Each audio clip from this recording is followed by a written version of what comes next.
Hoy viernes 8 de febrero en Interfaz, hace 50 años llegó a México una meteorita que ayudó a avanzar la ciencia en todo el mundo.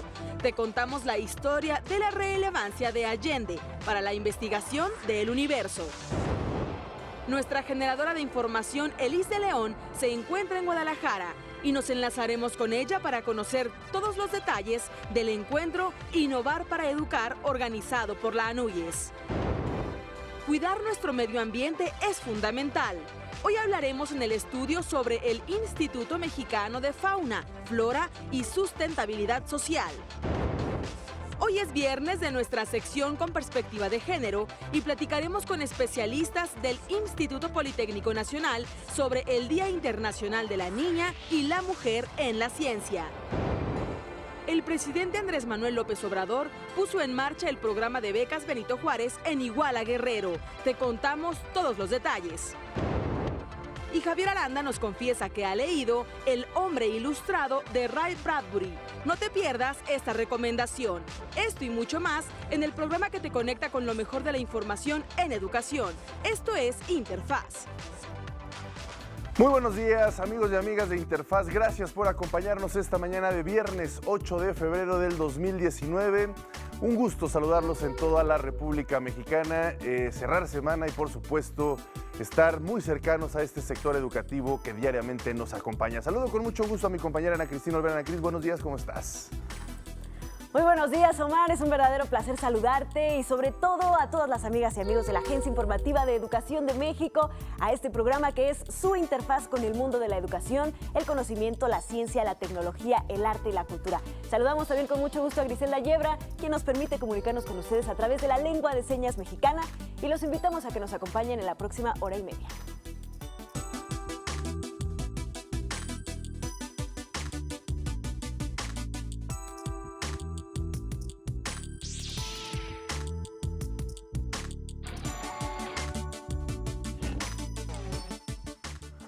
Hoy vamos a iniciar hablando sobre uno de los temas más maravillosos, complejos, ricos, importantes, que es pues parte de lo que sucede fuera de nuestro planeta Tierra.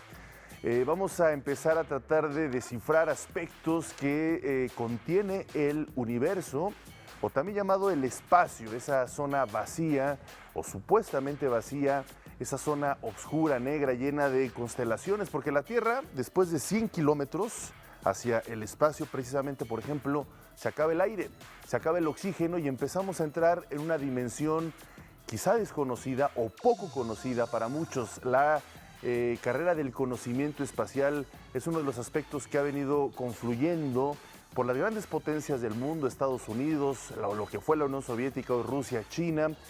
A pesar de que todos formamos parte de este universo que nos envuelve y que también forma parte intrínseca de nosotros como seres humanos, sin el universo, sin el espacio, sin esa constelación de elementos que nos rodean de forma misteriosa, de forma maravillosa, de forma incluso mística, pues tampoco podríamos entender lo que sucede en el planeta Tierra. Así que hemos estado inmersos y por supuesto nosotros vamos a tratar de entender con este conocimiento de la ciencia y del espacio el entendimiento de todos los elementos que nos conforman y que nos rodean.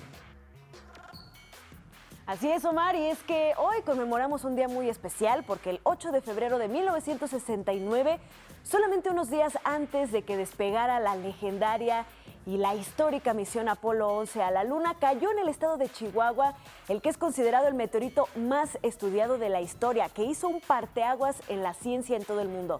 Y hoy en nuestro reportaje del día conoceremos parte de esta anécdota, de esta historia y de este meteorito y cómo el estudio de este objeto extraterrestre ha ayudado a entender una pequeña parte de nuestro vastísimo universo. Hace 50 años, cuando los seres humanos se preparaban para visitar otro cuerpo celeste en la misión Apolo 11, una visitante extraterrestre vino a provocar un gran avance de la ciencia en la Tierra. Yo le llamo la piedra de Dios, porque nos cayó del cielo, porque nos hizo entender nuestros orígenes, desde que fuimos polvo de estrellas a lo que somos hoy, seres vivos. Entonces, en pocas palabras, la meteorita Allende es la roca más estudiada por la ciencia, es la más antigua también encontrada por la ciencia y es la más voluminosa en su tipo que se ha precipitado sobre la Tierra. El 8 de febrero de 1969, a la 1:05 de la mañana, la ciudad de Allende, en el estado de Chihuahua, recibió, entre luces y estruendos, una condrita carbonácea, una visitante más vieja que el mismo Sol, que vino a cambiar la forma en que concebimos el universo. Antes de Allende no se conocía la temporalidad, la cronología de los eventos que habían generado nuestro planeta. Y Allende dio la pauta para decir, nacimos probablemente al principio, cuando se formó la galaxia. Nos da también cuenta Allende de los eventos colosales, estos de estrellas que explotan, las supernovas, y nos habla de la materia orgánica más primitiva que se puede encontrar, de la cual después se va a generar la vida. Se considera que la contribución más importante de Allende es la observación de sus inclusiones ricas en calcio y aluminio, los objetos sólidos más antiguos que se conocen. En total, la piedra milenaria tiene más de 100 minerales, pero 20 de ellos eran, hasta antes de su aparición, desconocidos para los científicos terrestres. Estas especiales características y su momento de llegada a la Tierra, cuando había cientos de laboratorios listos para el estudio de las piedras que llegarían de la Luna, la han convertido en la piedra espacial más estudiada de la historia. Hay alrededor de 17,000 publicaciones acerca de Allende. Se utiliza como material de referencia para saber cuánto han evolucionado los materiales, tanto de la Tierra como de Marte o de la Luna. Tener al alcance de la mano materia que tiene 4.568 millones de años, para mí es impactante. Hay otra historia, en Europa hay sociedades que veneran meteoritos que han caído y los ven como algo sagrado. Y tienen razón, son pedazos del cielo. Nos dan información que va más allá del sistema solar, que nos ayudan a entender cómo se formó el universo. En total, se calcula que se recolectaron hasta 4 toneladas de Allende, la mayoría de las cuales se encuentran fuera de México. En nuestro país se estima permanecen alrededor de 200 kilogramos, llenos de secretos no descubiertos que seguirán revelando detalles de nuestro origen y destino. Uno de los grandes retos es que esta información llegue a los niños, porque pues realmente ahí es donde empezamos a construir el México, ahí empezamos a construir a los mexicanos, y pues no se puede proteger algo que no se conoce, así que nos hace falta más difusión para poder proteger estos materiales, pero también para poder ver la importancia que estos tienen, porque pues estamos hablando de los orígenes del sistema solar, los orígenes de la Tierra.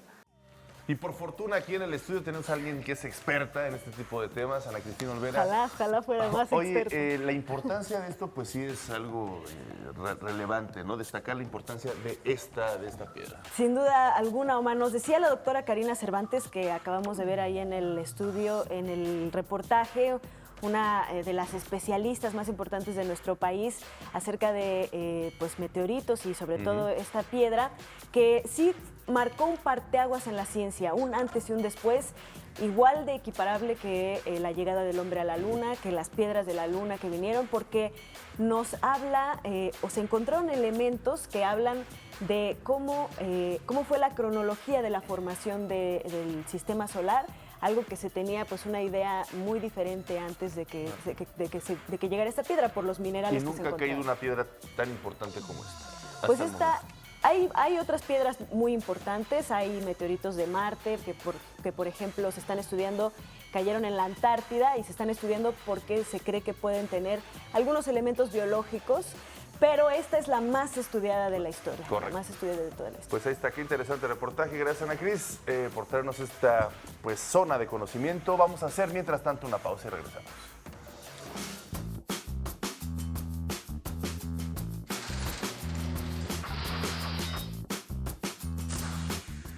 En 1969, en Pueblito de Allende, Chihuahua, cayó un meteorito considerado el más estudiado de la historia.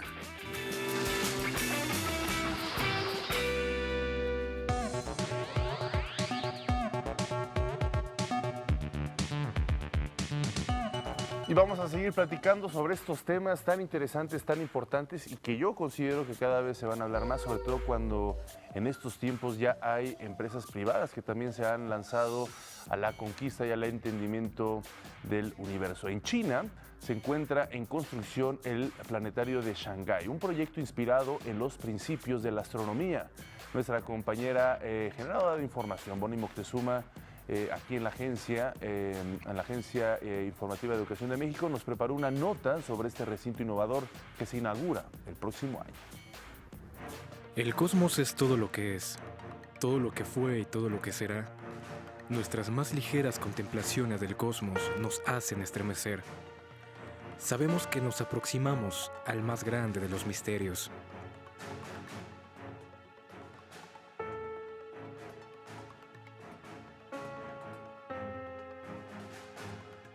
En 2020 presenciaremos la culminación del proyecto del planetario más grande del mundo.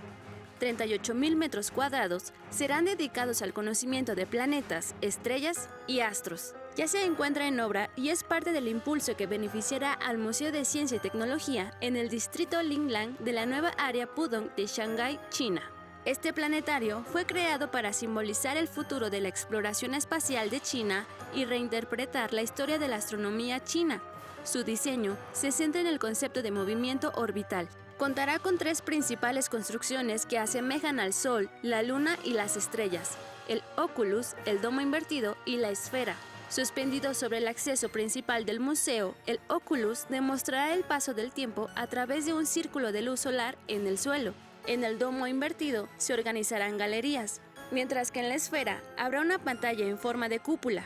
Una ventana abierta en el techo permitirá la entrada directa de la luz solar para marcar el paso del tiempo al interior del museo. Su forma arquitectónica planea recordar a los futuros visitantes cómo se originan las concepciones sobre el tiempo en objetos astronómicos.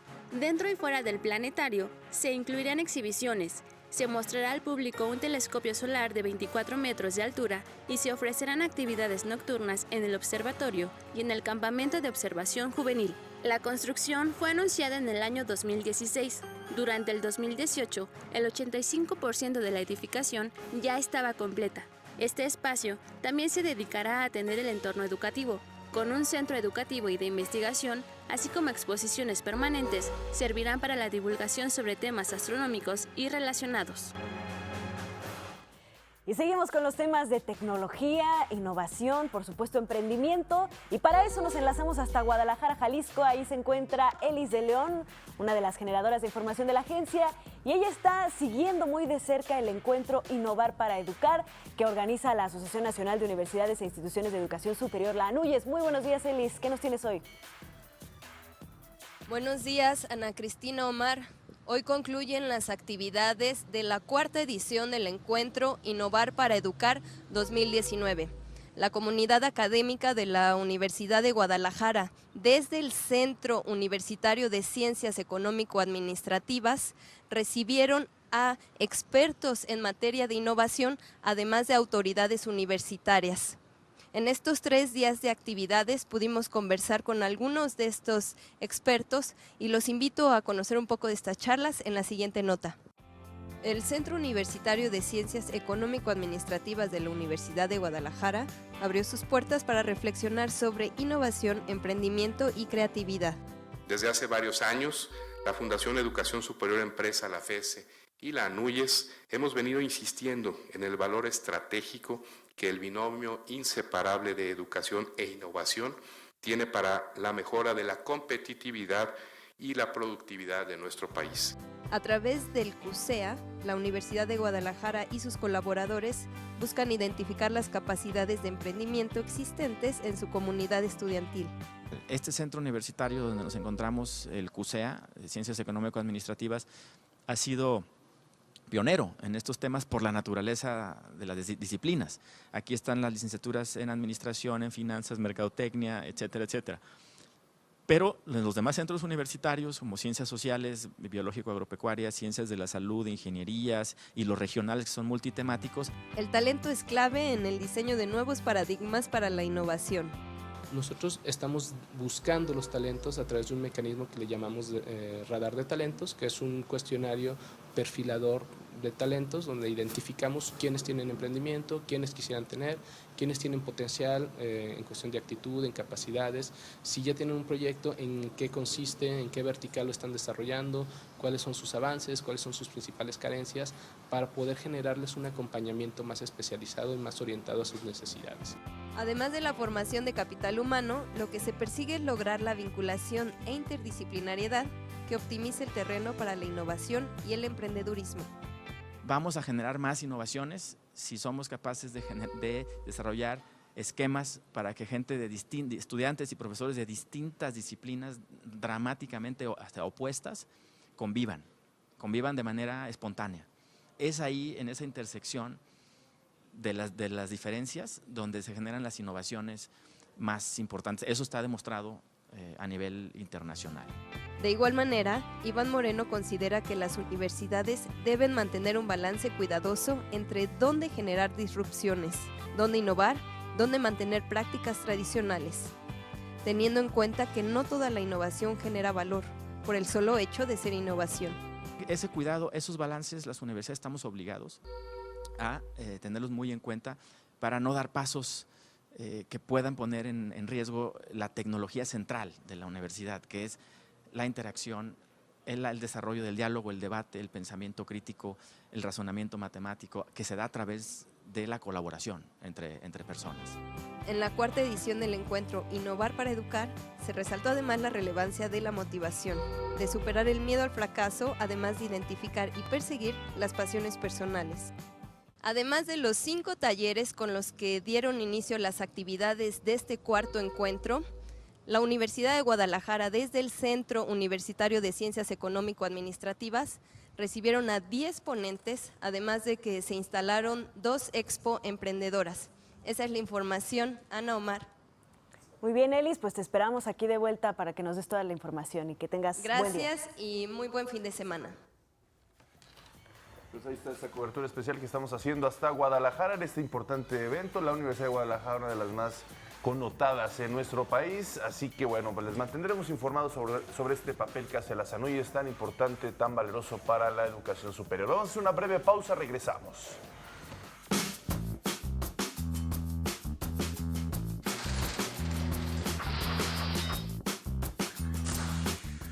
En 1847, las fuerzas invasoras norteamericanas al mando del general Winfield Scott llegaron al puerto de Veracruz.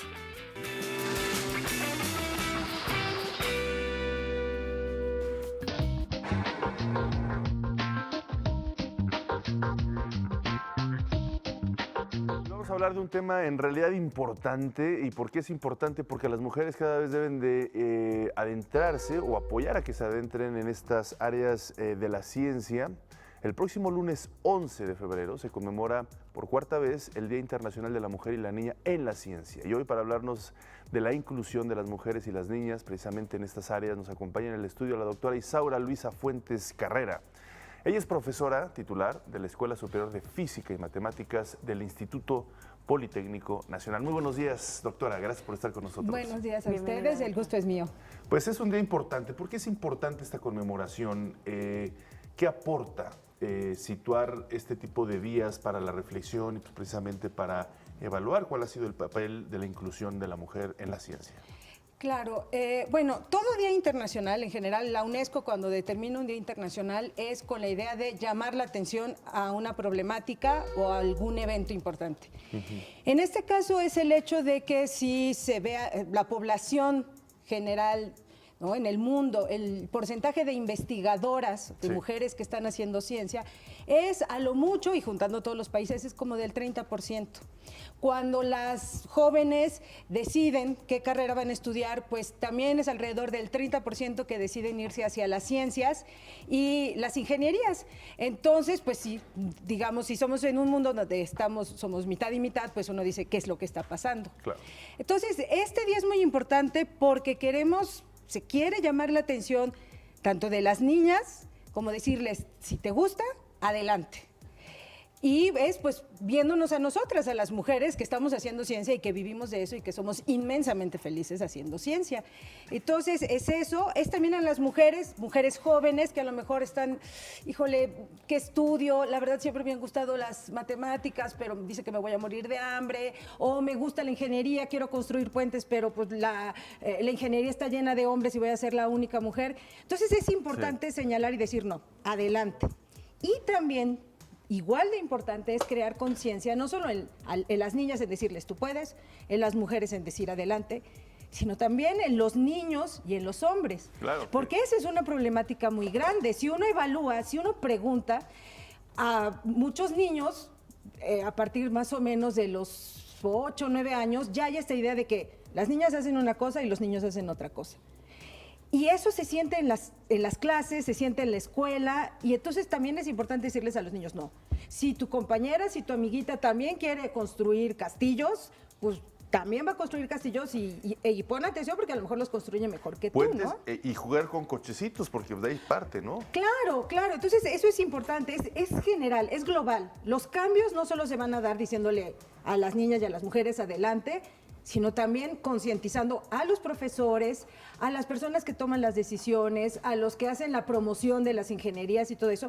Es importante decirles, ojo, están las mujeres, y las mujeres, o sea, viendo hacia atrás, a lo largo de mi formación, ahora me doy cuenta que quizá hubo algunos momentos en los que, por ser mujer, hubo una diferencia. En ese entonces yo no me enteraba porque pues no se hablaba, ¿no? Entonces uno decía, bueno, pues no me escogieron o pues me pusieron tal calificación o estoy en tal equipo. Y ya ahora que ya se empieza a hablar de eso, entonces uno dice, ay, pues a lo mejor fue porque era la única niña del grupo o por etcétera, ¿no? Entonces, el decir cosas que parecen normales no deben ser. Debemos abrir las puertas todos y todas. Claro, sin duda alguna. Claro, y visibilizarlas, doctora. Y bueno, aquí en esta, también visibilizar a las mujeres que han contribuido en la ciencia a lo largo de la historia y que muchas veces, por distintas circunstancias, pues no se les ha dado el lugar y el reconocimiento que merecen dentro de los grandes hitos científicos, ¿no? Hemos visto el caso de premios Nobel, de cuestiones como el programa espacial Apolo, etcétera, donde constantemente, de alguna forma se les olvida, ¿no? Se les invisibiliza. Yo quisiera preguntarle qué es lo que ustedes hacen en este aspecto en el Instituto Politécnico Nacional. Como sabemos, todos los viernes en esta sección pues analizamos cómo el Instituto Politécnico Nacional trata de inyectar una perspectiva de género en todos los ámbitos. Claro, pues lo que se está haciendo en el Politécnico desde el año pasado es en todas las escuelas, todas las unidades tienen una unidad de género y se organizan actividades. Por ejemplo, este año, cada escuela, yo estoy en la Escuela Superior de Física y Matemáticas, vamos a tener una pequeña jornada, 2 horas de diálogo entre mujeres. Las mujeres que estamos ahí de profesoras, de investigadoras, las estudiantes, las hijas de las personas, ¿no?, que están de apoyo administrativo. Y otra cosa importante ya a nivel más general en el planetario, el 12, va a ser el 12, no va a ser el 11 porque el lunes 11 es el día de mantenimiento, pero el 12, el martes 12 va a haber toda una jornada de proyecciones, cada hora hay una proyección en el domo del planetario, pero después de estas proyecciones va a haber la oportunidad de platicar con científicas, con mujeres que hacen ciencia, ingeniería en el Politécnico. En particular yo voy a estar a las 3, va a haber una proyección, una de las proyecciones del planetario, y después voy a estar yo para platicar precisamente de lo que tuve que hacer para volverme científica, en particular astrónoma, y pues decirle a las niñas que si les gusta, porque eso a veces nos pasa, ¿no? Cuando uno es pequeño, niño o niñas, tiene unas inquietudes que no todo mundo sabe resolver, ¿no? O que las identifica como que, pues yo creo que este niño o esta niña va para científico, ¿no? A veces lo que decimos, es que lata, otra pregunta, ¿no? Ya, por favor, que se calle. Y entonces es importante canalizar y decir, está bien, ¿no? Está bien hacer preguntas, está bien cuestionar, está bien analizar, está bien buscar las respuestas, no solo para volverse científica o ingeniera, sino en la vida en general, ¿no? Claro. Eso es algo muy importante. Esa parte creo que es clave, cómo lograr difundir, porque no todos también los adultos, quizás es otra parte, ¿no? Es decir, asumimos la ciencia como padres de familia, como adultos, y la valoramos. Pero a veces existe esa premisa de que sabemos que hay que impulsar a los niños, hay que impulsarlos o hay que apoyarlos en ciertos momentos. Regresando del corte, me gustaría preguntarle cómo podemos difundir de forma adecuada, apropiada, sin un conocimiento como adultos, o qué herramientas hay o qué espacios hay para que sin que seamos nosotros los padres, los científicos, ¿no?, los ingenieros, etcétera, esa inquietud y respeto y saberlos llevar a cabo de forma eficiente, pues desde la primaria, secundaria, preparatoria, por un camino y un interés que el niño puede despertar de la ciencia. Entonces le voy a pedir que nos apoye recomendándonos qué hacer después de la pausa, porque creo que es importante también adentrarnos a esas estrategias, ¿no?, apropiadas de difusión. Vamos a hacer una brevísima pausa y regresamos.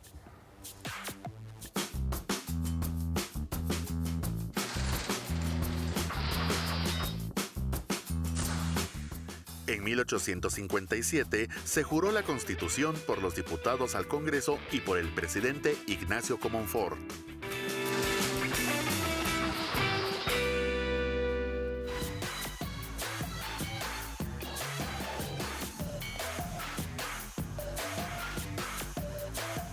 Gracias por continuar con nosotros en Interfaz. Y bueno, estamos en esta sección donde todos los viernes el Instituto Politécnico Nacional viene a platicarnos sobre sus distintas estrategias de perspectiva de género. Y hoy pues nos escogieron un tema muy importante porque el próximo lunes 11 de febrero se conmemora el Día Internacional de la Mujer y la Niña en la Ciencia y estamos platicando con la doctora Isaura Luisa Fuentes Carrera, profesora titular A de la Escuela Superior de Física y Matemáticas del Instituto Politécnico Nacional. Y bueno, antes de irnos al corte, platicábamos de cómo poder encauzar, ¿no? Porque como bien lo decía doctora, a veces los niños preguntan mucho, ¿no? ¿Qué es esto? ¿Y por qué el cielo es azul? Y hay veces que uno no sabe ni qué responder porque uno no sabe realmente cuál es la respuesta o cuál es la mejor respuesta que darles para seguir alimentando esa chispa de científicos. Y que todo lo contrario, puedes ir mermando, ¿no? Esa inquietud y esos intereses que pueden ir teniendo desde jóvenes y que los padres que no estamos abocados a lo que es la ciencia, pues podemos ir limitando, ¿no? Claro, pues es importante, con lo que dijiste de cuando preguntan por qué el cielo es azul y una dice chin, es importante que los niños y las niñas sepan que no todo se sabe y que se vale decir no sé. Y yo creo que como papás y mamás también es muy importante decir, o sea, que no tener miedo a decirles no sé. Porque a veces es ese miedo a decir, chin, o sea, ¿cómo me va a ver mi hijo si yo le digo no sé?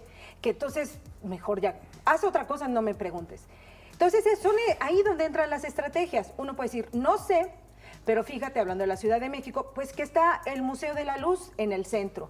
Y podemos ir ahí y pues seguramente ahí explicarán por qué el cielo es azul. O sea, afortunadamente, tanto en la capital del país, pero ya en otras ciudades y en otros lugares hay centros, pues hay centros comunitarios o están pequeños museos, lugares donde uno se puede acercar a la ciencia. Y si no lo hay, el mismo internet, ¿no? Lo y claro, facilita. Solo que ahí también hay que tener mucho cuidado. Con el internet es una gran herramienta, se usa muchísimo, pero, así, focos rojos, es que hay muchísima desinformación.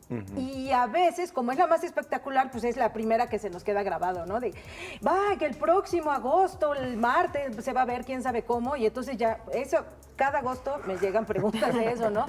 Y no va a ocurrir. Es importante, nosotros, o sea, como personas que hacemos ciencia, es nuestra responsabilidad decir, esto sí es cierto, esto no es cierto, esto no sabemos. Entonces, aparte de hacer eso, es importante, bueno, tenemos acceso a internet y si hay cosas que no estamos seguros de que sea la verdad, es mejor no divulgarlas, no difundirlas. ¿Cómo saber? Porque eso también uno dice, bueno, pues yo veo una página de internet que se ve muy seria y a lo mejor pues son solo mentiras. Mi recomendación es que si las páginas a veces suelen estar asociadas a un centro de investigación, a una universidad, a alguna escuela, a algún instituto, entonces esas son en las que hay que confiar.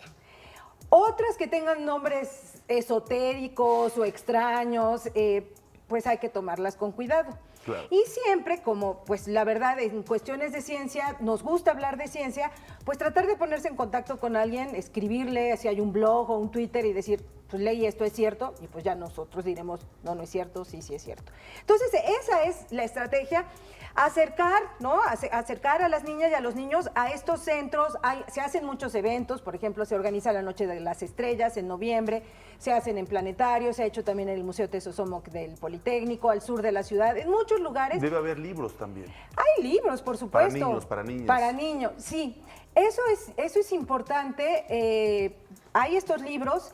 Y también para los papás, ¿no? Y las mamás está todo lo que es la colección de la ciencia para todos del Fondo de Cultura Económica, que también si alguno, ¿no? Si un niño o una niña está muele y muele con algún tema, pues dice, bueno, pues me informaré o busco dónde me pueden informar. Las universidades, ¿no? El Politécnico, por ejemplo, sí tiene pues uno puede llegar a una escuela y decir, oiga, pues aquí tengo, ¿no? A mi hija que eso, ¿no? Que quiere construir carreteras. Entonces siempre habrá alguien que la tome de la mano y diga, bueno, pues te voy a platicar, esto es lo que hay que hacer y adelante, ¿no? Y por eso el 11 de febrero es importante porque si es, en el caso de una niña que pues ya de por sí de que hay este mito de que pues las mujeres no somos tan buenas para las matemáticas, que debemos dedicarnos a otras cosas, bueno, primero.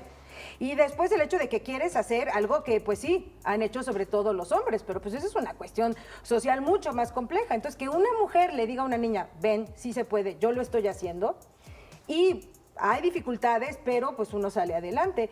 Y algo que también habías mencionado antes del corte, cuando dijiste de la historia, es importante la historia. Entonces, también a las mujeres, mujer científica, Marie Curie. Ya, silencio, ¿no? Y parece que es la única mujer, y además en algún momento alguien mencionó que uno ve las fotos de Marie Curie y siempre sale seria, sí, y así como muy clavada en su trabajo, sí. Y pasan las fotos de Einstein y está en su bici sacando la lengua, y entonces dicen, híjole, sí, si voy a hacer ciencia, creo que no la voy a pasar tan bien, y eso es mentira. Hay mujeres, ha habido mujeres haciendo ciencia desde el principio de los tiempos, y una cosa muy interesante que sí me gustaría dejar como ejemplo para que digamos, no, pues las mujeres han estado presentes siempre. El primer registro de un escrito literario y que además tenía tintes científicos fue de una sacerdotisa y política en Mesopotamia, en Sumeria, en Geduana, y eso fue hace 4000 años. Entonces, tiene el registro de la primera persona que escribió un texto, que además era sacerdotisa, política y astrónoma es esta mujer. Entonces, bueno, desde siempre hemos estado presentes y pues debemos seguir, ¿no? Hay que seguir estando aquí y haciéndonos escuchar y platicar entre nosotras. Eso es algo muy importante en general. Pues niñas, mujeres, jóvenes, es decir, tengo esta dificultad, lo comparto, ¿no? Con mis compañeras, con mis amigas, oye, a ti te ha pasado esto, o alzar la voz y decir, a mí me parece que eso no está bien, y también, ¿no? Tomar de la mano a nuestros compañeros, a nuestros amigos, a nuestros colegas, y decir, mira, para hacer ciencia, para hacer ingeniería, para pensar, para armar, somos iguales. Entonces trabajemos en equipo y ahora sí que háganos un huequito, ¿no? Porque pues también tenemos el interés. Y otro caso de estudio es esta señorita Ana Cristina, quien estudió filosofía y no deja de hablar de ciencia todo el tiempo. ¿No? Allá voy a hablar con tu madre porque no leyó bien tus intereses reales. Pero bueno, es muy interesante esto que acaba de comentarnos, doctora. Gracias por acompañarnos esta mañana de viernes. Y pues invitarla más adelante también para seguir de forma constante hablando de la ciencia, lo importante de la ciencia y cómo las mujeres pueden involucrarse, porque estamos seguros que si lo logran, y además un tema que pusiste sobre la mesa en el corte informativo, de que hay un alto porcentaje de mujeres que desertan de la carrera, ¿no? Sí. Pero bueno, eso lo abordaremos en otra ocasión. Muchísimas gracias por acompañarnos. No, pues gracias a ustedes y pues recuerden, 11 de febrero, el Día Internacional de las Niñas y las Mujeres en la Ciencia. Gracias. Una pausa, regresamos.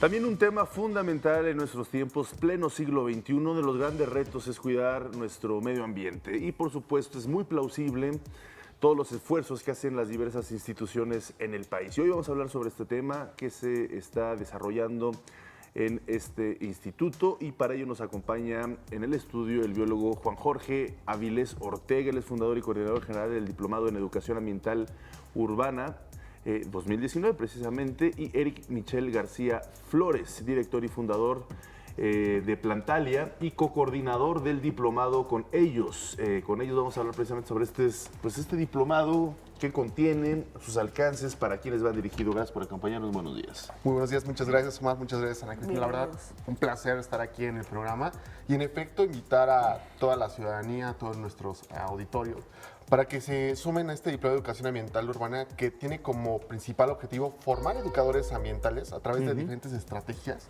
De hecho, el diplomado se caracteriza por ser un diplomado totalmente práctico. De hecho, hacemos la incidencia directamente social. Es abierto, de hecho, los requisitos son mínimos de 18 años en adelante. Por primera vez este diplomado va a tener una perspectiva para personas con discapacidad auditiva. Se va a llevar a cabo en su mayoría en el Senado de la República, de hecho a la cual también agradecemos mucho el apoyo al senador Casimiro Méndez, también el gobierno de la Ciudad de México, a la SEDEMA y al INJUVE, también por todo el apoyo que nos ha brindado. Y el diplomado va a durar 6 meses, vamos a formar a educadores ambientales desde la perspectiva social, de gobernanza, de educación, de divulgación de la ciencia, y la idea es generar una acción entre academia, gobierno, ciudadanía, empresarios y organizaciones de la sociedad civil organizada en pro del medio ambiente. Correcto. Yo creo que es muy, muy importante esto que están haciendo, porque si no cambiamos la mentalidad desde los niños más pequeños, pues no vamos a sobrevivir como especie, ¿no? Ya estamos viendo estragos muy grandes en el planeta. Yo quisiera preguntarles, irme un poco más atrás, ¿de dónde surge este diplomado? ¿De dónde surge la idea y cuáles son los objetivos que se buscaban al crearlo? Bueno, surge de la necesidad, ¿no? Básicamente la educación debe de complementarse ya con una conciencia dirigida a la biodiversidad, al entorno, y bueno, desde ahí parte la idea de crear estrategias para proyectos y personas que, por ejemplo, no tienen un proyecto registrado, pero que han participado de una forma increíble para la Ciudad de México y para distintos puntos del país. Entonces de ahí sale el apoyo, ¿no? Dirigir, cómo establecer los objetivos que tienen, ayudarlos desde una parte comunicativa, hacer planes, estrategias de comunicación en redes sociales, hacerse presentes, ¿no? Entonces de ahí ya parte una gran, una escala que es generar redes de comunicación entre quienes queremos hacer un cambio en conciencia y en nuestra biodiversidad, tener una influencia en nuestro comportamiento y en todas nuestras acciones. Y en efecto surge de un diagnóstico previo en el 2017, donde se habían hecho eventos, habíamos realizado diferentes actividades en la alcaldía Cuauhtémoc, en la coordinación de medio ambiente, con impacto, pero nos damos cuenta que todas las actividades que estábamos realizando, los talleres, estaban enfocados hacia un suceso mediático, pero no iban más allá. Entonces fue cuando empezamos a decir, a tener la necesidad de formar educadores ambientales y que ellos replicaran esto en la sociedad. Claro. Entonces surge de una problemática en la cual dejamos de ver a la ciudadanía simplemente como actores participativos y hacerlos incluyentes y que ellos mismos se den cuenta que con sus mismas acciones, desde acciones en su colonia, en su sociedad, pueden llegar a generar impactos en el medio ambiente. Claro. ¿Quiénes imparten este diplomado? ¿Y cuáles son los tópicos que van a ir manejando? De hecho, el diplomado es uno de los más nutridos. Actualmente tenemos profesionistas desde las ciencias biológicas, veterinarias, médicas. Tenemos aliados al Club de Ciencia de la Ciudad de México, a Tecnología Renueva. También parte de los ponentes son también académicos y funcionarios públicos de las diferentes secretarías. También tenemos a la Asociación de Zoológicos y Criaderos y Acuarios de México, ASCARM. Y la idea es esto, que prácticamente reunimos a una gran diversidad de ponentes, lo cual lo hace totalmente enriquecedor. De hecho, cada sesión tiene un invitado especial. Vamos a tener visitas a museos, visitas a espacios prácticos, a encuentros, a congresos, donde los mismos alumnos se van a lanzar directamente con la ciudadanía y esa es su parte práctica, ¿no? De ellos llevar a cabo la educación ambiental práctica totalmente. El diplomado es totalmente gratuito. Eso es importante una maravilla. decir. Es una oportunidad grandísima que pueden aprovechar todos. Y ahí está el cupo limitado. Así es, para 80 participantes. 80 participantes. ¿Los primeros que se inscriban o va a haber una selección? Exactamente, qué bueno que tocamos ese punto, Mar. De hecho, va a salir la convocatoria la próxima semana en las redes del Instituto Mexicano de Fauna, Flora y Estudio Social, en las redes de Plantalia y sobre todo en la nueva página del diplomado, que es Diplomado de Educación Ambiental Urbana, Senado de la República, donde van a poder checar todas las bases y ya prácticamente en marzo iniciamos ya el diplomado, entonces para que estén pendientes. Platíquenos un poco más concretamente qué es lo que van a poder hacer, ¿no? Porque nos hablan de que va a ser muy práctico, entonces, pues no sé, yo me imagino pues que van a ir a reciclar, que van a hacer huertos urbanos, no sé, esto es solo mi imaginación, pero ustedes díganos cuál va a ser la realidad. Afortunadamente, los que quieren ingresar a este diplomado ya cuentan con algunas acciones básicas o algunos objetivos, entonces se les clasifica.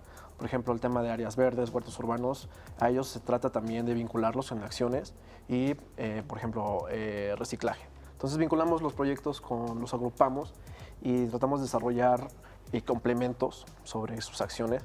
De ahí participamos en foros como lo ha sido el Encuentro por la Tierra con la UNAM, el Encuentro por el Agua y el Bosque.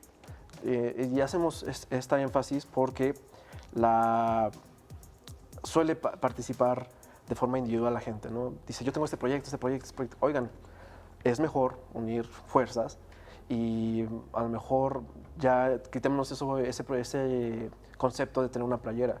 El objetivo es el mismo, va dirigido al mismo tema, entonces hay que unirnos. Claro. Bueno, pues sin duda alguna es un tema muy relevante. La verdad es que las características del diplomado creo que son excepcionales, gratuito en el Senado, con una confluencia de diversas universidades. Hay que estar muy pendientes de la convocatoria. Si nos lo permiten, vamos a hacer una breve pausa y regresamos para contextualizar más el tema de la biología y el medio ambiente, nuestro impacto como país y por qué es importante llegar a buenos resultados por medio de diplomados como este. Nos vamos a hacer una breve pausa, regresamos a Interfaz.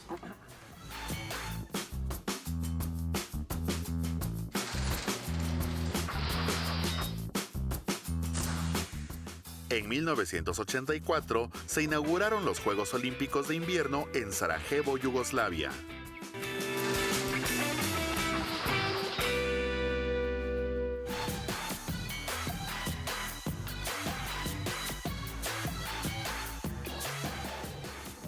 Gracias por seguir con nosotros en Interfaz. Estamos platicando muy a gusto con el biólogo Juan Jorge Avilés Ortega, fundador y coordinador general del Diplomado en Educación Ambiental Urbana 2019, y con Eric Michel García Flores, cocoordinador de este diplomado y director y fundador de Plantalia. Y estamos platicando precisamente del Diplomado en Educación Ambiental Urbana 2019, impartido por el Instituto Mexicano de Fauna, Flora y Sustentabilidad.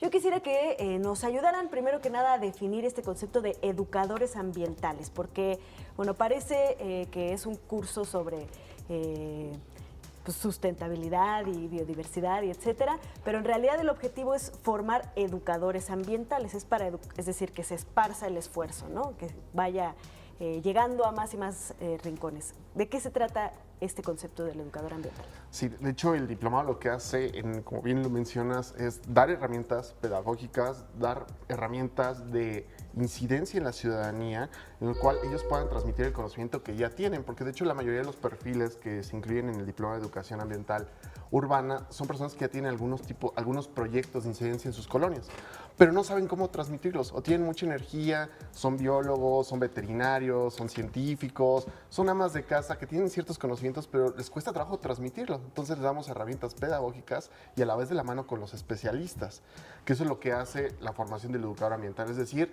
capacitarlos para poder transmitir el conocimiento a favor de la naturaleza y de la sostenibilidad. De hecho, también ahorita en esta edición del diplomado estamos pegando mucho a la Agenda 2030, que tiene que ver mucho también con los objetivos de desarrollo sostenible, para poder generar precisamente esta coacción y ver que el medio ambiente no es un tema ajeno, porque cuando les planteamos precisamente a los tomadores de decisiones, llámese políticos, empresarios, que sin medio ambiente no hay economía, no hay sociedad, es cuando ya todo el mundo ya empieza a temblar. Claro. Y le decimos, el aumento de 1 grado centígrado tiene todos estos impactos. Entonces, es por eso que el diplomado tiene su éxito en buscar la reintegración del tejido social a través de la capacitación de estos nuevos profesionistas. Claro, y va muy de la mano, Eric, este rol de educador ambiental con el de líderes ambientales. Y creo que también es uno de los objetivos de este diplomado, pues es generar este tipo de liderazgos que pueden ir desde lo público hasta lo privado. Sí, ahí nos ha tocado muchas situaciones donde nosotros tenemos también que vincularnos con la parte de gobierno, y también es este objetivo de vincular las acciones con educación, con gobierno, de forma individual, porque comúnmente se tiene como este enojo con el gobierno. Entonces hay que decir, ok, hay estas estrategias, hay estos programas, incluso tal vez la gente no los conocía, pero existen, acércate a ellos, ellos te pueden vincular, pues ayudándote a tener tu huerto urbano, por ejemplo, ¿no? Y entonces ese liderazgo, usarlo también de forma, ya podemos llegar a soñar a nivel de Latinoamérica, porque hay que tener también ejemplos, hay que ver casos de éxito que existen en Sudamérica, que se pueden aplicar en México, e incluso más lejos, ¿no? Proyectos europeos, internacionales que se pueden aplicar en México, y precisamente ese liderazgo pues complementa bastante los objetivos. Claro. Platícanos un poco más a fondo de los temas y estas anécdotas que nos decías que tenías acerca de la edición pasada del diplomado. Claro, bueno, dentro de las temáticas tenemos cambio climático, temas de biodiversidad en fauna, en flora, en reciclaje, en movilidad, infraestructura urbana. Claro, el diplomado está enfocado al ámbito urbano, que cabe destacar, porque es el primer diplomado que se imparte con una perspectiva urbana, porque muchas veces se decía que la educación ambiental no se podía hacer en todos lados, se tenía que enfocar solamente a un ámbito general, y no, aquí lo vemos en el ámbito urbano, porque la mayor crisis que estamos enfrentando, por ejemplo, es el colapso de la cuenca del Valle de México, de nuestra ciudad. Entonces, por eso nos estamos enfocando mucho este tema particular. Y algunos de los casos de éxito de los diplomados de las jornadas pasadas, por ejemplo, ha sido la proyección y el apoyo a los proyectos, porque esa es la finalidad del diplomado, que los participantes generen un proyecto final, lo puedan llevar a cabo, buscar la forma en cual sea viable. Y por ejemplo, tuvimos proyectos como revista de divulgación científica en braille para educación ambiental, proyectos para el rescate de la sierra, de algunas sierras madres, proyectos, por ejemplo, de inclusión sobre la perspectiva del tema de los zoológicos, por ejemplo, que es un tema muy, muy controversial, huertos urbanos, agricultura urbana, y todo enfocado hacia un ámbito colectivo y social, entender el medio ambiente como un todo. Y eso es uno de los muchos de los ejemplos que hemos tenido. Cuando se piensa en educación ambiental urbana, pues tiene, creo que un importante entendimiento, porque pues lo podríamos aterrizar en lo que es las ciudades. Y las ciudades es generadora de grandes distorsiones en el medio ambiente, ¿no? ¿Qué es lo que abarca este concepto de educación ambiental urbana?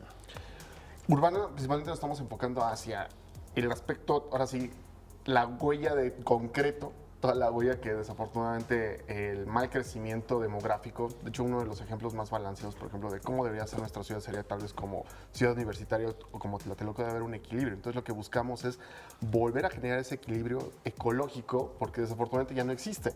Entonces ya no, lo que no se puede es derribar casas, derribar unidades, habitaciones, pero lo que sí podemos hacer es tener un huerto en casa, tener buenas acciones en pro del medio ambiente, reciclar, reutilizar, ahorrar agua, pero no solamente eso, sino ir más allá, que entiendan los ciudadanos que desde el aspecto urbano podemos hacer nosotros muchísimo por nuestro medio ambiente. No es necesario ver un bosque, sino realmente es aprovechar el entorno que actualmente tenemos, la naturación, por ejemplo, de los espacios, y buscar ese equilibrio, porque nosotros lo que estamos de acuerdo es que el medio ambiente, si lo cuidamos, tenemos un mayor bienestar y una mayor calidad de vida. Entonces, se puede hacer desde la casa, sí, desde levantarse con ciertas acciones, desde nosotros hasta un ámbito colectivo. Claro, claro. Y bueno, yo creo que nos deberían de repetir cuáles son los requisitos, páginas, cómo se inscribe uno, qué proyectos tiene que tener, qué características para poder convertirse en educadores ambientales a través de este diplomado. Pues bueno, se va a publicar la convocatoria en redes sociales y nos van a tener que escribir cuál es el objetivo de tener el diplomado de educación ambiental urbana. Y nosotros, con base a la información que tengamos sobre los procesos, podemos llegar a vincular, incluso si no toman el diplomado, con proyectos que ya se han realizado.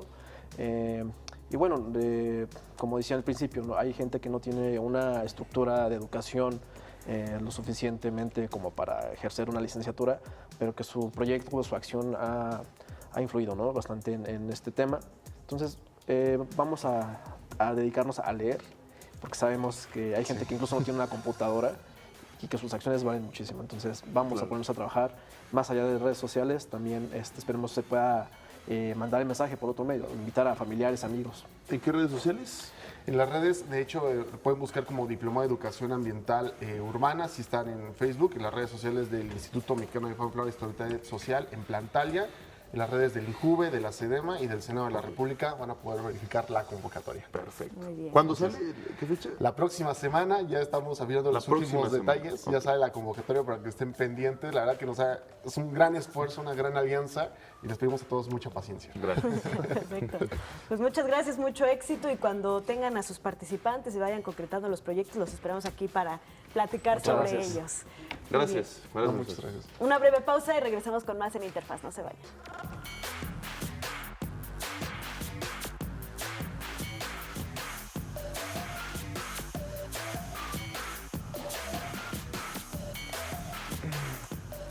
Vámonos a otros temas. Desde Iguala, Guerrero, el presidente de México, Andrés Manuel López Obrador, dio inicio al programa de becas Benito Juárez, que tiene el objetivo central de otorgar más de 10 millones de becas en todo el país para que los jóvenes continúen precisamente estudiando. La Agencia Informativa de Educación de México estuvo presente en el arranque de este plan de becas y esta es la información. La educación es uno de los derechos fundamentales. Los gobiernos tienen la obligación de ofrecer una educación de calidad y excelencia a sus pueblos. En México ha comenzado un proceso de transformación que busca dar un nuevo enfoque al sistema educativo. Para ello, es necesario el compromiso de todos los sectores y de manera especial requiere una estrategia que garantice que nadie se quede sin estudio por cuestiones económicas. Actualmente el gobierno federal impulsa un amplio programa de becas para apoyar a los sectores que más lo necesitan. Se convocó aquí en Iguala para hacerle un homenaje a los jóvenes de Ayotzinapa, a los jóvenes desaparecidos de Ayotzinapa. No solo con estas acciones de justicia social, sino también con el compromiso de que se tiene que esclarecer lo sucedido. Se escogió Iguala para iniciar este programa de becas para estudiantes del nivel básico. Más de 6 millones de becas para estudiantes de primaria, de secundaria, de familias de escasos recursos económicos. Las becas serán entregadas de manera directa a los beneficiarios a través de las tarjetas bancarias para evitar el desvío de recursos. El Programa Nacional de Becas para el Bienestar Benito Juárez es amplio y generoso como un día soleado. Vean ustedes. Entregaremos 6.7 millones de becas de educación inicial y básica a las madres para que sigan mandando a sus hijos a la escuela. 4.1 millones de becas a los estudiantes de educación media superior. 300,000 becas a los estudiantes de educación superior del programa Jóvenes Escribiendo el Futuro. Las becas para educación inicial y básica irán desde recién nacidos hasta 15 años de edad, cuyas familias recibirán un apoyo de 800 pesos mensuales. La voy a invertir en mis estudios, voy a ir ahorrando poco a poco para que a la larga en mi carrera universitaria me ayude. Desgraciadamente no todos tienen la capacidad o por falta de economía dejan sus estudios, porque realmente hay jóvenes que son muy estudiosos, pero pues no tienen cómo ni de dónde agarrarse para seguir estudiando. La beca que me va a otorgar, que está otorgando a todas las preparatorias de medio superior, para mí el dinero me serviría mucho por el beneficio para comprar los libros que son necesarios, aparte del cuaderno y los materiales que me piden, y cubrir algunas facturas que piden para cooperaciones. Este apoyo ayudaría de modo económica, porque mi familia pues somos de bajos recursos, y eso ayudaría mucho a mi abuela y mi mamá, porque mi abuela es mayor de edad pues, ya tiene 60 y más. Y mi mamá, ella es artesana, ella pinta figuras. Y con ese apoyo le podría ayudar un poco para poder comprar su material, sus pinturas y los pinceles que sean necesarios. Además, se atenderán 4.1 millones de estudiantes de educación media superior o nivel bachillerato, que recibirán la beca universal con un monto de 800 pesos mensuales que se entregará bimestralmente, es decir, 1.600 pesos por cada 2 meses. Esta beca se dará directamente a cada estudiante hasta por un periodo de 30 meses, con el objetivo de favorecer su permanencia en las aulas y que concluya sus estudios. Van a poder llegar a ser alguien en la vida. Si antes tenían sus dudas, pues creo que con este apoyo que nos está dando el presidente, pues está más que claro. O sea, ya creo que aquí ya va a depender del alumno si lo aprovecha o no. A la ceremonia en Iguala, cuna de la bandera nacional, acudieron también el maestro Esteban Moctezuma Barragán, María Luisa Albores, secretaria de Bienestar, el gobernador de Guerrero, Héctor Astudillo, y Adelfo Regino Montes, director del Instituto Nacional de Pueblos Indígenas.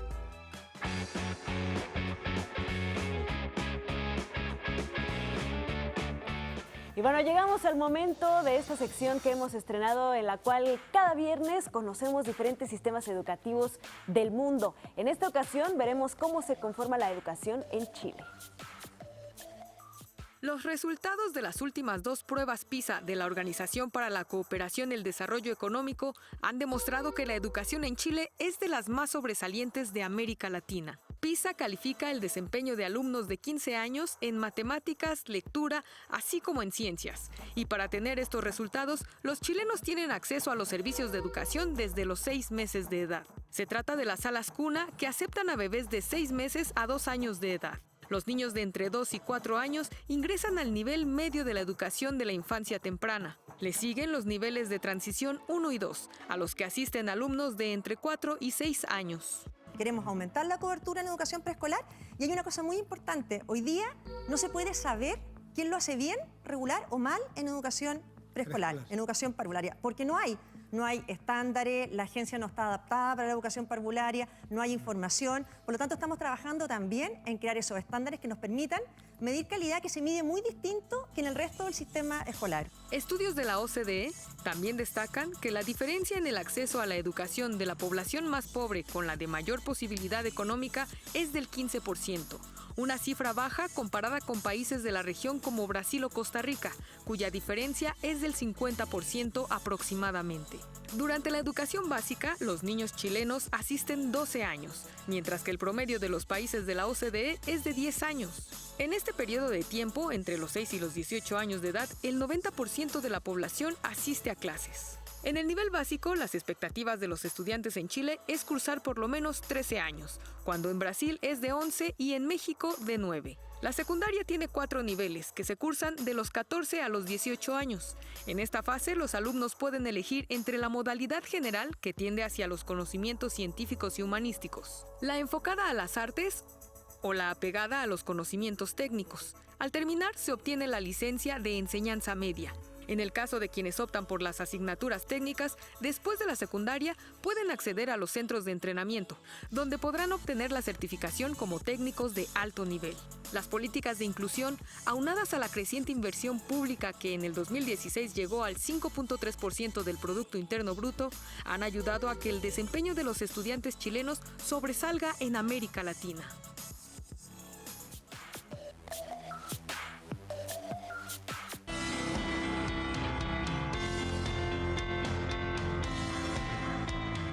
Ya es viernes y una de las secciones más esperadas durante la semana, confieso que también para mí es una de las más esperadas. Y bueno, es con Javier Aranda, por supuesto. Él nos va a confesar lo que ha leído durante estos últimos días, o último día, o últimas horas, porque contigo no se sabe, Javier. Yo sé que estás leyendo en todo momento. Buenos días. Hola, buenos días, Omar. Bienvenido, Javier. Ana, ¿cómo estás? Pues sí, en efecto, como que uno lee varias cosas, ¿no? Sí. Como en el día tú tienes 3 por lo menos, 3 comidas, espero. Pero a veces la divides en más. En ese pasa sentido, lo mismo. bueno, sin haber planeado esta pregunta, ni mucho menos, ¿cuáles son tus hábitos de lectura? ¿Varias lecturas al mismo tiempo, varias dinámicas, o inicias con uno y hasta que lo termines y te vas pasando a otro? No, son varias. Son varias. Como que estoy picoteando y obviamente el menú inicial del día pues, es la prensa, ¿no? Claro. Porque digamos que son las historias que debo conocer por muchas razones, y de ahí me paso y empiezo a veces a buscar en libros respuestas a lo que estoy viendo en la prensa, o para profundizar más, o para recapitular cosas que dices, bueno, ¿esto qué pasó? O sea, ya había terminado, ¿no? Y hablando de estos inicios de lectura y hábitos por medio de la prensa, pues se dio a conocer que ya el Fondo de Cultura Económica puso a la venta una importante colección de libros de 50 pesos. Fíjate que yo revisé el menú libros. Sí, y son muy buenos libros. O sea, Paz, está una antología que hizo el propio Octavio, que es precisamente eso. No estoy de acuerdo con las antologías que hace el propio escritor, cualquiera que sea, pero es un buen principio, es una buena entrada, digamos, a la obra de Octavio Paz, pero también están pues, libros clásicos, de todo tipo, para acercarnos al Quijote, libros que tienen que ver con la antropología, libros de ficción. Porque luego uno dice, no, pues van a poner ahí los remates, lo que nadie lee, ¿no? La tesis académica de fulano de tal sobre las muelas inferiores, que son un desastre, ¿no? No sé ni por qué publican luego esas cosas. Sobre todo editoriales que están hechas para el público, no para la academia, no para los poquitos. Desgraciadamente se ha caído en eso, pero esta oferta particular del Fondo de Cultura es muy buena, muy rica, es ampliamente recomendable. Bueno, pues ya está, ¿verdad? Yo creo que ya está la venta. Sí, ya están todas las librerías. Qué maravilla. Pues ahora sí, confiésanos qué leíste esta vez. Bueno, fíjate que he Javier. estado leyendo cosas que me sorprenden mucho. Yo sigo pensando que la tecnología y que la ciencia son quienes están dándonos las mejores historias, porque el final no lo conocemos. El final lo vamos construyendo con nuestras proposiciones, con nuestras omisiones, con nuestras dudas. Finalmente nos están llevando a cosas, ¿no? El uso mismo de nuestros aparatos inteligentes, entre comillas, luego te llevan a reflexiones idiotas, como a mí me ocurre, y hablo por mí solamente, que de repente estás en una página y hay una cosita que dice... Te leen la mente, ¿no? Te leen la mente, pero te cuestionan, o sea, sí dudo, soy o no soy, porque dicen, no soy un robot. Entonces, bueno. ¿Soy o no soy? No soy un robot, pero ¿quién me pregunta? ¿Un robot? O algo robot, así. Una inteligencia artificial. Claro. Y lo curioso es que más allá de la ciencia ficción en donde los robots, digamos, tenemos que defenderlos y atacarlos, ahora los que nos tenemos que identificar con una inteligencia artificial somos nosotros. Y el robot nos pregunta a nosotros, ¿no eres un robot? Y ellos nos certifican. Sí. Tú no. Y bueno, Doy sabemos... fe que no eres un robot. No, claro, sabemos a estas alturas que esas inteligencias artificiales, las que nos preguntan si somos robots o no, se alimentan de toda la información que le dan miles de millones de usuarios. Y yo creo que ya son capaces de decir, yo no soy un robot. Entonces, este tipo de cosas me hacen acercarme a autores conocidos, a veces no tan conocidos, y a llevarme sorpresas. Por ejemplo, ahora que viene la Feria de Minería, pues el tema es el libro, otra vez, me da mucho gusto. Y uno tiene la idea de que Fahrenheit es el primer libro que nos habla de los libros y de la destrucción de ellos. Pero me puse a leer otras cosas. A partir de otra inteligencia artificial hay una exposición en un museo que se llama Trikai, en donde pues, te metes como a la realidad virtual, realidad aumentada. Y yo me acordaba que había un autor que había hablado de este tema, y es Ray Bradbury. Me acerqué pues, para confrontar lo que yo había visto, que sí es muy sorprendente realmente, porque ves cómo la gente cambia de conducta. Cuando fui a ese museo, pues yo le pregunté a uno de los responsables que cuál era el objetivo, el target del público al que iba dirigido, y yo pensaba en niños y jóvenes. Pues es tecnología de punta, ¿no? Donde se mueven, hay animaciones virtuales que bajas con una aplicación y las ves con tu teléfono. Y dije, pues son los chavitos. Y la chava que me atendió, Mónica Cepeda, me dijo, es todo público. Digo, los de la tercera edad, por supuesto, no creo que se animen mucho. Dice, yo creo que son los que se la pasan mejor. No le creí porque dice que pues es marketing, me está vendiendo su rollo. Pero a lo largo del recorrido que hicimos con un equipo de aquí de Televisión Educativa, pues me di cuenta que lo que me decía era cierto. Vi a señoras y señores de esos que llegan con bastón, con andaderas, que apenas pueden desplazarse, que después de ver, que después de ver lo que se podía ver con esas imágenes implantadas en la pared y también que se veían a través del teléfono, le sacaban fotos a sus hijos, le decían, a ver, hazle así, nada más ponle play y grabas el video. Y ellos de repente dicen, yo quiero también. Y los señores que apenas pueden caminar o las señoras que apenas pueden caminar se tiran al piso. Así les cuesta mucho trabajo. Se les olvida la andadera. Se les olvida la andadera y empiezan a nadar porque están nadando con ballenas y tiburones. Y tú los ves y dices, no puede ser mi tía Chonita. O sea, no me la imagino. Pero ahí estaba mi tía Chonita. Y tú dices, ¿cómo llegan a eso? Realmente te atrapa. Claro. Le sacan la foto o el video sobre todo y obviamente hay que levantarlas y tienes que ayudarles a que se reincorporen a su vida normal. Y ese tipo de cosas me hizo acercarme a un autor, a Ray Bradbury, que escribió un libro que es un libro capital, seguramente forma parte del background de Ana, porque es un libro que han leído muchos astronautas, por cierto, y que nos habla en un cuento de un lugar que se llama La Pradera. La Pradera así se llama, y es la historia de una casa inteligente. Es una casa feliz, en donde tú piensas, ni siquiera tienes wifi, esto es como prehistoria, ¿no? Piensas tú y telepáticamente la inteligencia de la casa capta tu pensamiento y te sirve café, te hace el desayuno, te viste, te mece cuando te sientas en cualquier lugar, sale un sillón de alguna parte porque tú aquí decidiste sentarte o acostarte y te duermes. Y hay un lugar, el lugar de los niños, que le llaman la guardería. La guardería es esencial porque ahí los niños empiezan a pasar cada vez más tiempo. La casa, en lugar de paredes, tiene una especie de ventanas que son pantallas. Y estas pantallas reproducen los deseos de la gente, sobre todo en la guardería. Claro. Tienen 2 hijos, los hijos se meten ahí constantemente a jugar y los padres les llama la atención de que pasan demasiado tiempo ahí. Pues, pero parece que tenemos que ir. Sí, ya nos dejaste picadísimos, pero hay que revisar ese libro de Ray. Hay que revisarlo. Bradbury. Vamos a hacer una pausa, si nos lo permiten, y regresamos. Gracias, Javier.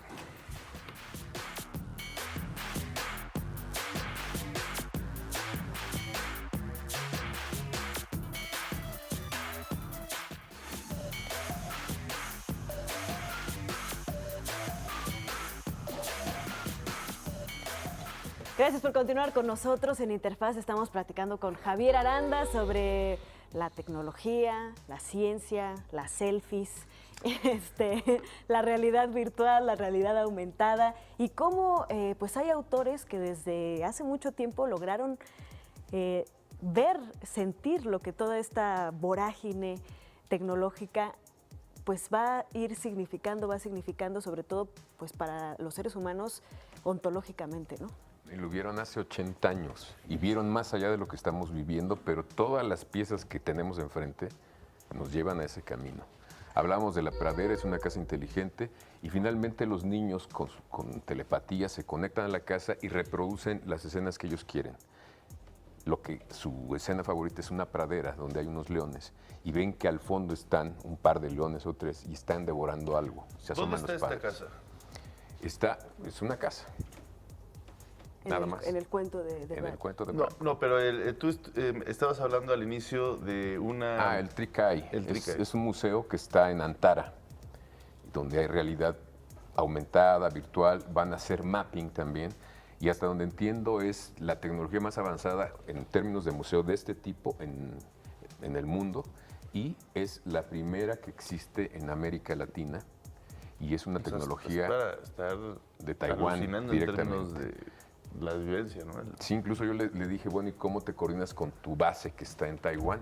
Dice, nos están viendo. Y le digo, ¿y a dónde saludo? Dice, en cualquier dirección. Entonces, realmente, tecnológicamente está. Te sentiste en Ray Bradbury. Sí, bueno.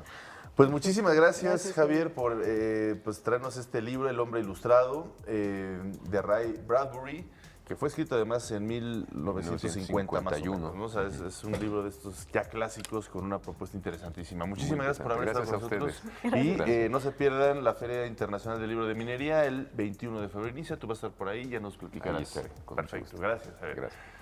Y bueno, nos enlazamos hasta Palacio Nacional con nuestra compañera Sharon Smoke, quien nos tiene todos los detalles de la conferencia matutina del presidente Andrés Manuel López Obrador.